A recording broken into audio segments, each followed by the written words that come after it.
Gustavo Gayer is joining us from there. Mr. Gayer, thank you very much for joining us tonight. Well, simply put, will Lula get impeached over Israel? How do you explain this vast political support in Congress, including by members of the government base? Yes, well, thank you for having me. First, I think I must start my participation in the program asking for apology.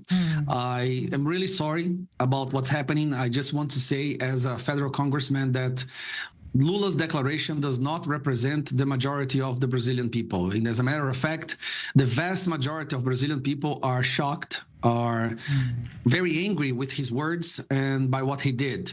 That's why we've just reached a record number of signatures from the members of parliament asking for his impeachment. So we are working hard in order to succeed in this endeavor, which is to impeach him. What he did is unjustifiable. It's probably one of the worst declarations that a president from the Western Hemisphere has ever said in the history of the world. And for that, he must pay. But again, I just want to say that we Brazilian people are very sorry by his words and remind everyone that he does not represent the majority of the Brazilian population. But yes, an impeachment because of this is a reality. Congressman Gayer, I'm sure that many of our viewers here in Israel and elsewhere are very grateful for your statements, no doubt about that. But let's go back to what we're seeing now in the Brazilian Congress. What are the next steps for impeachment? How feasible is that, or is it, and not undermining the significance of such, is it just a way to hurt him politically? Well, we are, of course, we are focusing on success, getting him out of office. But for that, we need the president of the House of Representatives to admit this file, this impeachment. And the public pressure, the population on social media, on the streets, has been enormous. Just so you can understand, on next Sunday, there will be a protest on Avenida Paulista. Here now, it's our symbol of our manifestation. Right? Protests, people going on the streets. And we are expecting more than 1 million people at this protest. There are two main reasons for this protest. One is the political persecution perpetrated by this government and his Supreme Court, which is majority chosen by the Workers' Party, which is Lula's party, against conservative and right-wing politicians and population in general. We have witnessed an extreme censorship, the collapse of our freedom of expression, and also because of what Lula said about Israel and his anti-Semite comments. Yeah. But it's important to remember that this is nothing new. The whole world knew about Lula's position. Right. During his campaign in 2022, he was the only president that we know of that received support from Hamas. Hamas actually wrote on their official website that they supported Lula, which is interesting, given the fact that the mainstream media here in Brazil always depicted his opponent as being the Nazi or a dictator.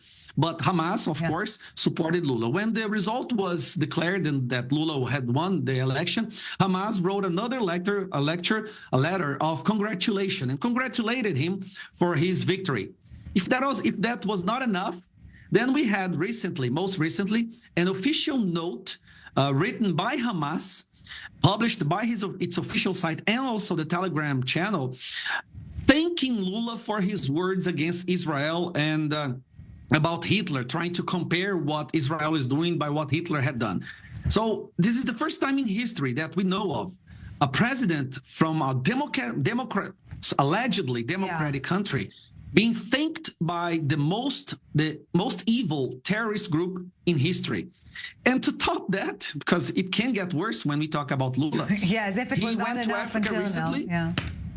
He went to Africa recently and declared that he will continue funding the agency under the United Nations that was caught helping the Hamas attack, and asked for other countries to return their funding to this agency as well. So it's extremely embarrassing for us, people of Brazil, people who really value democracy, to be represented by this person.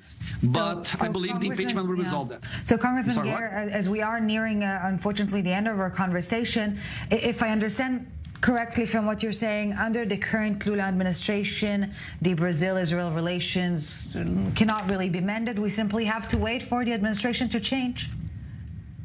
Well, the way I see it, yes. The last news we had from the government is that they were thinking about expelling the Israel ambassador. Now, that is the last thing you do before going to war against the country. And they are actually considering expelling him. Also, they are calling Netanyahu and also the chancellor, Israel Katz, I believe it's his name, by fascist. Believe it or not, they are calling them here. The president of Workers' Party, the Lula's party, is calling him Nazi and fascist. So we are living in such an insane world today here in Brazil that people who defend Israel are called Nazi, and people who support terrorist attacks against Israel are called democratic people fighting for freedom. Yeah, so we're not holding our breath for an apology from Lula. Don't do it.